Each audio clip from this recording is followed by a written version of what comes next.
अस्सलाम वालेकुम रहमतुल्लाहि व बरकातहू। तो आज का जो हमारा टॉपिक है वो लॉगरिथम का फोर्थ लॉ जो सा ना वो है।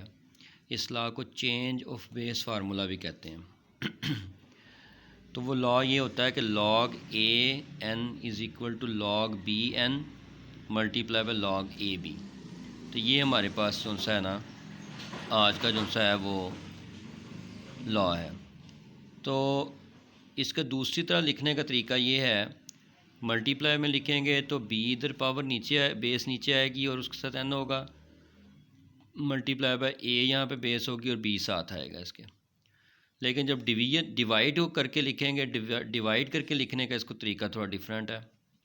वो कुछ इस तरीके से कि log A N is equal to log B N over log B A, यानी कि एन जो सा है वो ऊपर है तो ऊपर आ जाएगा, ए बेस में है तो नीचे आ जाएगा यहाँ पे, लेकिन बेस नहीं बनेगी यानी कि सामने आएगा लॉग के, और बेस दोनों की जो सी है वो बराबर होगी बी और बी।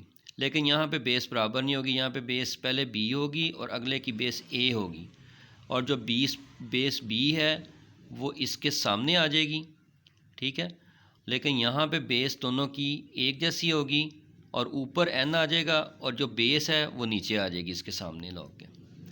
अब इसका प्रूफ जो है वो मैं आपको करवाता हूँ। आपने ये करना है कि सबसे पहले लेट कर लेना है कि log B N is equal to X, यानी कि जो सा ये लॉग बी एन है ये वाला, इसको आपने एक्स के बराबर करना है लॉग बी एन को। अगर देखा जाए तो ये इसकी लॉगरिदमिक फॉर्म है। अगर हम इसको एक्सपोनेंशियल फॉर्म में चेंज करना चाहें तो बेस के ऊपर ये पावर बन जाएगा एक्स और एन जो सा वो सामने आ जाएगा, B X is equal to N. तो ये इसकी लॉगरिदमिक फॉर्म को हमने एक्सपोनेंशियल फॉर्म में लिख लिया। अब हमने क्या करना है कि taking log of base A on both sides, यानी कि इन दोनों साइडों का लॉग बेस ए जो सा ना वो ले लेना दोनों तरफ, ठीक है। तो वो जब दोनों तरफ लेंगे तो आप देखेंगे कि जो बी एक्स है उसके साथ लॉग ए लिख दिया इज़ इक्वल टू ये एन जो सा है इसके साथ लॉग ए इंटू एन कर दिया। तो इस तरह से दोनों तरफ का लॉग बेस ए ले लिया। तो अब हमने ये करना है कि हम देखते हैं कि इसकी पावर जो सी है वो पीछे चले जाती है। लॉग में अगर पावर आए तो ये थर्ड लॉ हमने पढ़ा था कि पावर जो सी है वो पीछे चल जाती है, तो ये एक्स पीछे चला जाएगा, log A B is equal to log A N हो जाएगा। अब जो सी ये एक्स की कीमत है, एक्स जो सा है वो आपने लॉग बी एन के बराबर किया हुआ, यहाँ पे ये देख लें। ये एक्स की कीमत जो सी है वो यहाँ पे पुट कर देंगे। जब यहाँ पे पुट करेंगे तो आप देखेंगे कि इसको पुट करने के बाद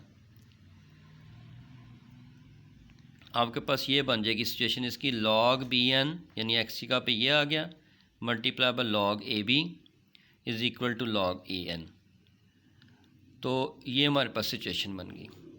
तो ये वो रिज़ल्ट है, ज़रा गौर से देखें। यही वाली चीज़ जो सी मैंने यहाँ पे लिखी हुई है, ये ऊपर जो सा लिखा हुआ है लॉग ए एन, ठीक है, is equal to log B N multiply by log A B. ये वही चीज़ लिखी हुई है जो मैंने यहाँ पे ये शुरू में लिखा था फार्मूला। तो इसको मैंने इसलिए इसको 1 कह दिया, ठीक है जी। अब हमने ये करना है कि जहाँ जहाँ पे n है ना वहाँ पे a पुट कर दें, n is equal to a, जहाँ जहाँ पे n है वहाँ पे a पुट कर दें। जब a पुट करेंगे तो आपके पास log b a बन जाएगा, ये multiply by log a b वैसे ही रहेगा is equal to log a और ऊपर a आ जाएगा। अब आपको मैंने ये बताया था कि अगर बेस और ये सामने लिखा हुआ दोनों बराबर आ जाए तो वो 1 के बराबर होता है, इसलिए हमने अगले स्टेप में इसको 1 के बराबर कर दिया। ये दोनों चीज़ें वैसे ही लिख दी, log B A multiply by log A B is equal to 1। तो ये 1 के बराबर हमारे पास आ गया। जब ये 1 के बराबर आ गया तो हमने अब ये करना है कि जो सा लॉग ए बी है इसको रहने दें, इसको लॉग बी ए को उठा के इसके नीचे ले आएँ 1 के नीचे, ठीक है। तो जब इसको नीचे ले आएंगे तो ये 1 ओवर लॉग बी ए हो जाएगा, ठीक है जी। अब देखिए ये लॉग ए बी की जो सी कीमत है, क्या ये वाली कीमत इसमें पुट की जा सकती है? लॉग ए बी यहाँ से ख़त्म हो जाएगा, उसकी जगह पे ये वाली कीमत आ जाएगी। तो इसलिए मैंने अगले स्टेप में किया है जी कि फ्रॉम इक्वेशन 1, इस इक्वेशन से हम क्या गेट करेंगे, we get log A N, यानी कि ये लॉग बी एन वैसे आ गया, ये लॉग बी एन जो सा ये वैसे आ गया, और लॉग ए बी की जगह पे आपने 1 log बी ए पुट कर दिया, यानी कि इस ए बी की कीमत को आपने ये कीमत थी ये इसमें पुट कर दी।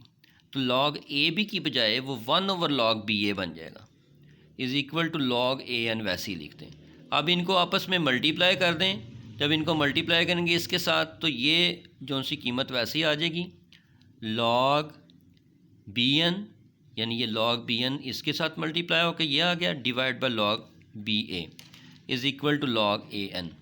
ठीक है जी। अब ज़रा गौर करें, ये जो सी इक्वेशन है, इक्वेशन नंबर 2 में अगर इसको कह देता हूँ तो इक्वेशन नंबर 2 जो सी है ये वही इक्वेशन है जो मैंने ये लिखी हुई है, log A N is equal to log B N over log B A, यानी कि पहले हमने ये प्रूव किया, उसके बाद हमने ये वाला फार्मूला प्रूव किया। तो ये देखें, ये वही वाला फार्मूला जो सा आपके पास आ गया, log B N over log B A is equal to log A N. अब ये जो सा फार्मूला हमारे पास आया है ये सबसे आसान है पुट करने में।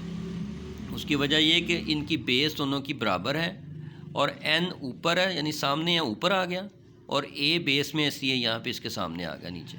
ठीक है। अब मैं आपको 3.3 एक्सरसाइज जो सी है उसका एक सवाल जो सा है वो करके मैंने रखा हुआ है यहाँ पे। तो वो ये है कि log 3 मल्टीप्लाई बाय log 2 81। अब देखें यहाँ पे 2 ऊपर है ना, तो log 2 आ जाएगा ऊपर, 3 बेस में है इसलिए नीचे log 3 आ जाएगा, ये log 81 ऊपर आ जाएगा और ये बेस में है इसलिए log 2 नीचे आ जाएगा। अब इनके नीचे हम कुछ भी नहीं लिख रहे, इसका मतलब है जब ना लिखी जाए बेस तो उसका मतलब होता है कि बेस 10 है। क्या है? बेस 10 है। अब log 2 और log 3 वैसे लिखते हैं, इसको 81 को हम 3⁴ लिख सकते हैं। अब ये 4 पावर जो सी ना ये पीछे चली जाएगी, 4 log 3 हो जाएगा, log 2 से कट जाएगा, तो 4 log 3 ओवर log 3 आ जाएगा, log 3 और log 3 भी कट जाएगा, तो 4 आपके पास जवाब आ गया। तो इस तरह से ये सवाल जो सा है हम कर सकते हैं। अब जो सा दूसरा सवाल है इसी क्वेश्चन 4 का, वो भी मैं आपको पार्ट करवा देता हूँ। देखें यहाँ पे log 3 ऊपर है, यानी 3 सामने है, तो इसको लिख देंगे log 3 ओवर 5 बेस में है, इसको नीचे लिख देंगे log 5 मल्टीप्लाई बाय, ये 25 ऊपर है सामने इसलिए 25 लिख देंगे, और ये जो सा है ये बेस में है 3 इसलिए log 3 लिख देंगे। उसके बाद हम log 3 और log 3 को कैंसिल आउट कर सकते हैं। यहाँ पे ऊपर रह जाएगा log 25 ओवर log 5। अब जो सा log 25 है इसको हम लिख सकते हैं log 5 की पावर 2 ओवर log 5। तो अब जो सी पावर 2 है वो पीछे आ जाएगी, थर्ड लॉ के मुताबिक 2 log 5 हो जाएगा ओवर log 5। अब log 5 और log 5 आपस में कट जाएंगे, तो आपके पास जवाब जो आ जाएगा वो आ जाएगा 2। तो इस तरह से इसको सॉल्व करना है। तो उम्मीद है कि आपको ये समझ लग गई होगी। मैं दोबारा से समझा देता हूँ। ये हमारे पास फोर्थ लॉ है जिसको चेंज ऑफ बेस फार्मूला कहते हैं।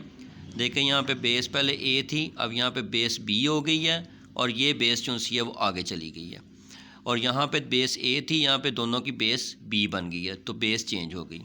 ये इसका फिर प्रूफ करवाया हुआ है सारा, जो आप दोबारा से भी देख सकते हैं इसको कि किस तरीके से मैंने ये पूरा प्रूफ करवाया है।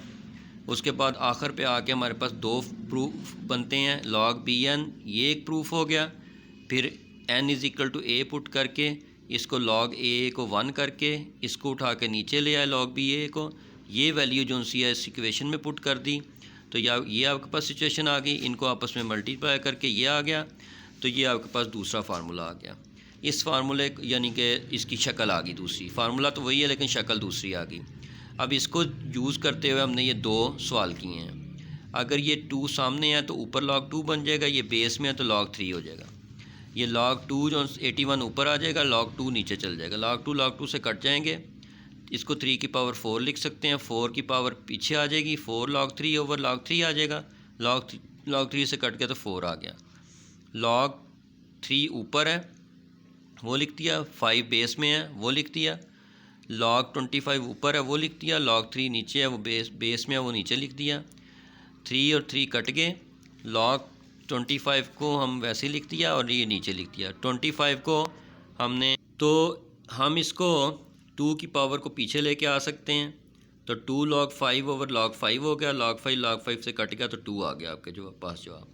तो उम्मीद है कि आपको लेक्चर समझ में आ गया होगा। अस्सलाम वालेकुम रहमतुल्लाहि व बरकातुहू।